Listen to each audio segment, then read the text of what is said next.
Um, there is so much crap going on in the world, and we try to bring you the best guests all the time. Sometimes we get one-offs. Oh, we can get this person, that person.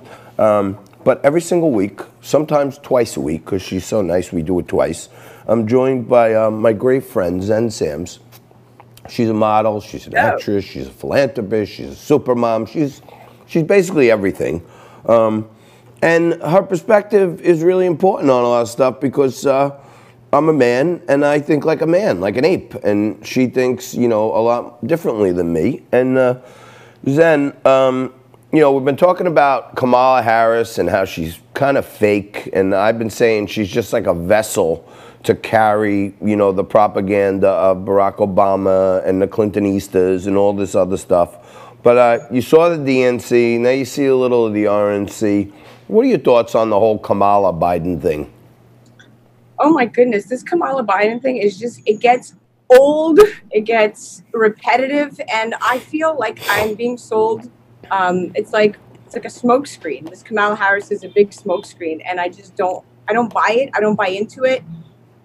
Just a couple of months ago, she was literally throwing him under the bus, and now she's endorsing him, making him, putting him on a pedestal, making the world, believe that he's the Nelson Mandela that she's touting him out to be. And it's just ridiculous. I don't buy it. But one thing I do buy, and the one thing that I do truly, truly value, is a woman who knows good fashion, who stands by her man. And of course, it's none other than Melania Trump. How amazing was she last night, John? Number one, how incredible did she look? Melania is stunning. I was at my friend Bobby Schott's house last night, and they were watching the basketball game, and I was like, guys, first of all, get the NBA off. I don't even want to look at the NBA. Exactly. And then we put it on, and these are guys who are not like always going to be like locked in on politics, but there was, my friend Scotty was there, my friend Dom was there, and everyone was like, oh my God, she's just like stunning. And, she appeared to wear a designer military jacket from Alexander McQueen, and she very eloquently paired it with a pencil skirt for her Rose Garden address last night. And FYI, that sells for nearly $1,500 online at a discount. Now, green on green was Melania's color of the night. It's military chic. And while it was hard to see her, her shoes behind the podium, it would be no surprise to me if the outfit was completed with a soaring set of heels. She's a former model and very fond of pointy stiletto pumps by, for sure, Christian Louboutin and Manolo Blahnik. She has pairs in various shades and patterns, often teaming the monochromatic style from head to toe. She does that very, very nicely. And I loved how she used words of encouragement for those battling the coronavirus pandemic. She didn't take a shot at anybody. It was very classy. She was on point, empathetic, sensitive.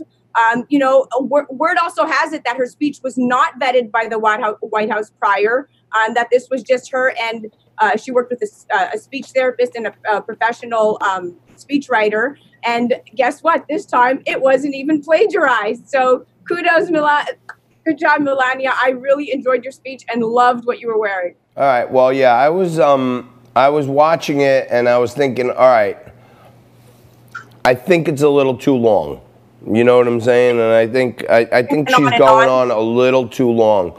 But then I started to focus in a little more, and I started to see that she had a plan, and she was hitting point after point after point about kids, about domestic violence, about health, about obesity. I mean, and then she started going into, the man, behind the insults from everyone about how, she give like a personal testimonial that this man is working day and night. He's never going to give up.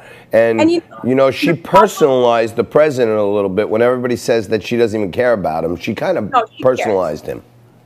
She cares. And, at least she's real.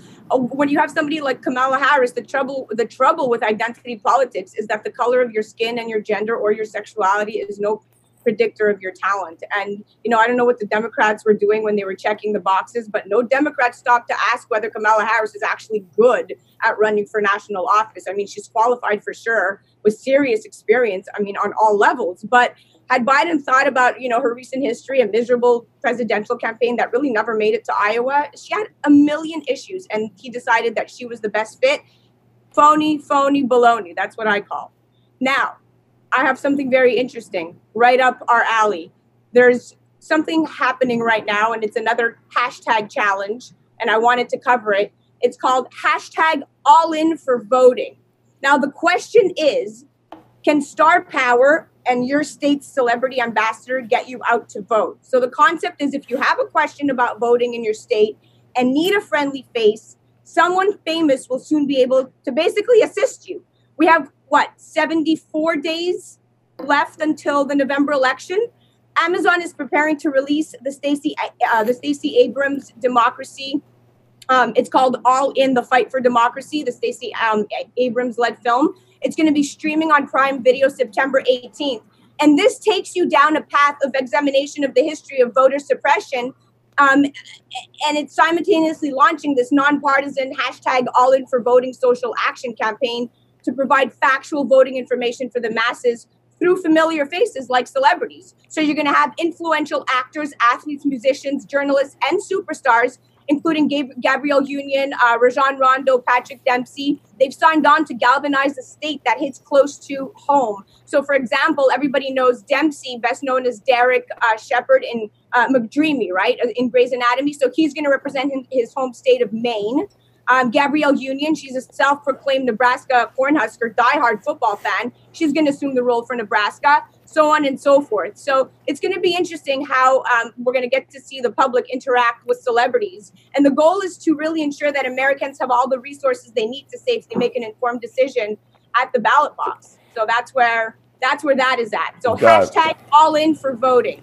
All right, well, if you're going to roll out your new hashtag, I don't know if you were following a little earlier, but I got one for today. We are celebrating the 100th anniversary of the introduction of the black olive.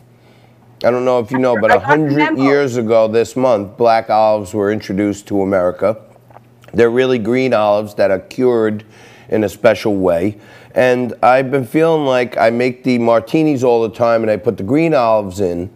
And a good movement I think that everyone can get on board with that I started today is hashtag Black Olives Matter. Should we start it? I'm going to start the hashtag Black Olives. Black Olives Matter. You see what I'm saying? So if you say all lives matter, they get mad if you take out the black. You know what I mean? If you say all children matter, they get mad that you take out the black in the lives. Yeah. So if you go to Black Olives Matter, you can leave everything in there and just add an O. And it's kind of like universal. I think everyone can agree that black olives matter. We like them in a salad. I got them in my martini today. I don't know if you can see me. You know who I think likes martinis? Steve Cohen. Did you hear what's going on? Hollywood's big three talent firms are going under. Did you hear this? Well, tell me more.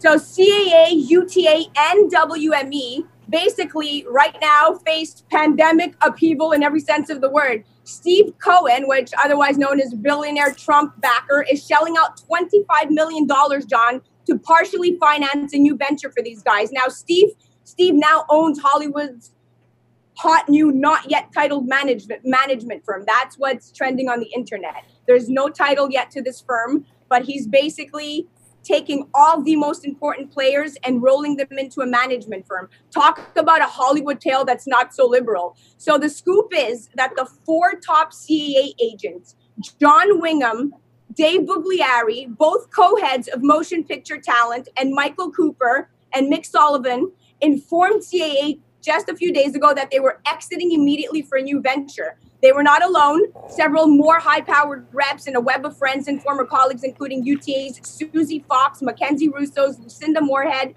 and recent partner Chelsea McKinney's, along with WME's Rich Cook, have jumped to the new talent firm. Boom. Now, this is major news, John, because this is like somebody rocked the boat, and it's backed by former CA agent Peter Michelli, who recently led strategy at production company Entertainment One. These are all major players in the industry. This is basically an entire generation of star agents from across the landscape leaving their home. It's unheard of. All right. This is major news. And Now, you know, Steve Cohen, CEO of hedge fund Point 72 Asset Management, is putting up $25 million for a 30% stake in this new venture. All right. We got to leave it there, darling. We're going to run out of time. Thank you so much. That's Xen Sams, always bringing it real for you. We'll take a quick break. More Liquid Lunch after this.